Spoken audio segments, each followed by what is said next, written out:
Good morning, কেমন আছেন সবাই? আজ আবার এসে মুভ ব্লগে একটা নতুন ভিডিও নিয়ে চলে এলাম। ভিডিও বলতে আজকে একটু বেলা করে ভিডিওটা করেছি, কারণ আজকে হচ্ছে শিবরাত্রি।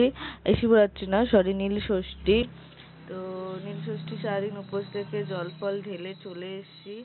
এখন এই যে আমি তরমুজ কেটে নিয়েছি, আর এদিকে সাবু ভিজিয়ে রেখেছিলাম, এই মেয়েকে একটু তরমুজ দিয়ে দিলাম। মেয়েটার কিন্তু দুদিন ধরে জ্বর হয়েছে, জানি না আবার কেন জ্বরটা এলো। যখন একটু সুস্থ হয় তখনই জ্বর আসে।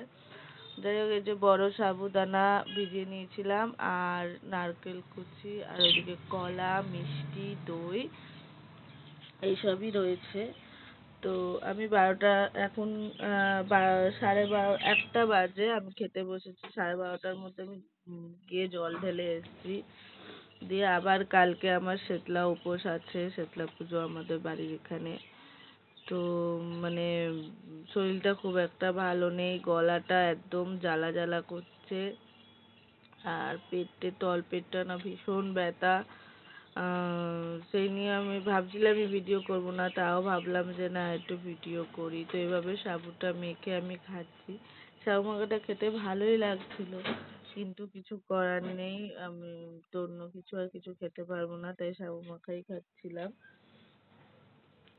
তো চলো, মিষ্টিটা উঠছেই না আমার হাতে, কারণ হাতে আমার একদম জোর নেই। মিষ্টিটা খাবো, একটু তরমুজ খাবো, আর তোমাদের সাথে কিছু কথা বলবো, শেয়ার করব। তো কথাটা হচ্ছে, এখানে বলছিলাম, ওটা আমি ভয়েস দিতে পারিনি।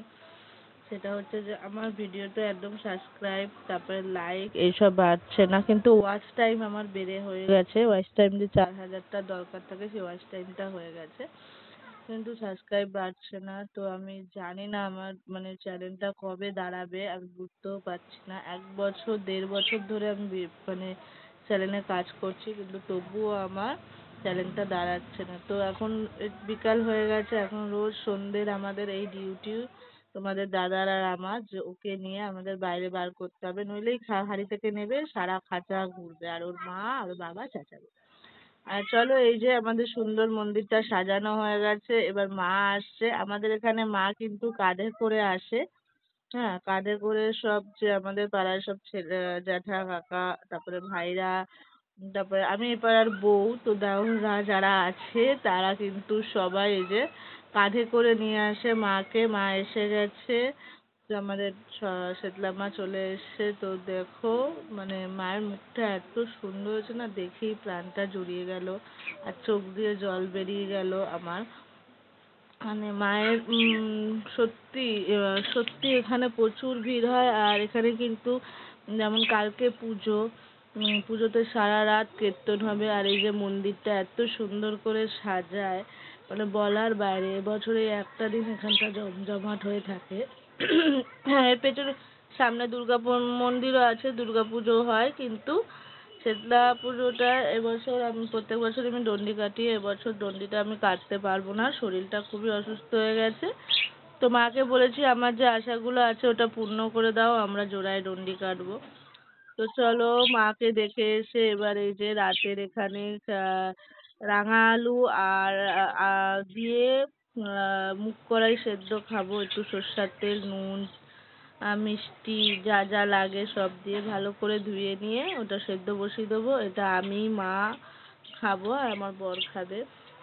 তো আমাদের এখানে একটা রীতি আছে, মা এলেই, শেতলা মা এলেই কিন্তু আমরা দুয়ারে জল ঢালি, ঘরে ধূপ দিই, শঙ্খ বাজাই।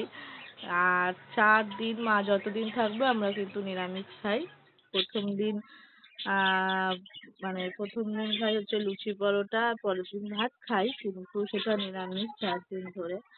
তো যারাই আত্মীয় আসুক না কেন আমাদের বাড়িতে, তারাই নিরামিষই খায়। আমাদের এখানে একটা নিয়ম। আমি তো ভাড়া থাকি, বিভিন্ন জায়গায় ভাড়া থাকি, এদিক ওদিক ভাড়া যেতে হয়, তো সেখানে গেলেও আমরা এই নিয়মটাই মানি। তো চলো, কালকের জন্য আমি ছানা কোপ্তা বানাবো বলে ছানাটা আমি তৈরি করে নেবো। তো এখানে দুধ নিয়ে এসেছি, দুধ নিয়ে এসে একটুখানি দুধের ছানা বেরালো, এতখানি দুধ থেকে, জানো, একটুখানি ছানা বেরালো। তো দুধটা ভালো করে ফুটিয়ে নেব, দিয়ে লেবুর রস, একটা পুরো গোটা পাতিলেবু লাগলো আমার, কারণ এই দুধটা হচ্ছে মোটা দুধ ছিল। 26 টাকা দাম নিয়েছে। এটা অনেক মোটা দুধ ছিল, তো আমার এটা পুরো একটা গোটা পাতিলেবুলে গেছে। প্রথমে আমি অর্ধেক দিয়েছিলাম কিন্তু হয়নি, তো তারপরে গোটা পাতিলেবু দিতে হয়েছে। এই যে দুধটা উবাল হয়ে গেছে, এবারে দিয়ে দেবো, দিয়ে ছানাটা কেটে দেবে। তারপরে চলো, তোমাদের রাত অব্দি এইটুখানি শেয়ার করলাম। আর লাইভে আসতে পারছি না, আমি শিগগিরই লাইভে আসবো। তো তোমাদের ভালো লাগলে ভিডিওটা লাইক আর সাবস্ক্রাইব করে দেবে। ছানাটা কিভাবে বানালাম দেখলে, এটা আস্তে আস্তে করতে হবে, নইলে এত টাকা দাম নিচ্ছে দুধটা, একটুখানি ছানা বেরিয়েছে।